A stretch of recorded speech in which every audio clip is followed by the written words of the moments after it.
20 বছর পর বিকেল বেলায় বারান্দায় বসে গান শুনছিলাম। হঠাৎ করেই প্লেলিস্টে থাকা একটি গান বেজে উঠল, যেটা এক সময় আমার খুব পছন্দের গান ছিল। রোজকার ব্যস্ততায় ভুলে গিয়েছিলাম যে এক সময় এই গানটা না শুনে আমার দিনটাই শুরু হতো না।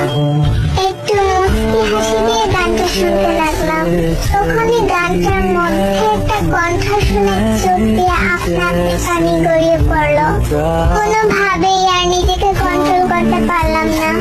তাকে নিয়ে আগে কতই না স্বপ্ন দেখতাম, কত গল্প বানাতাম, বান্ধবীদের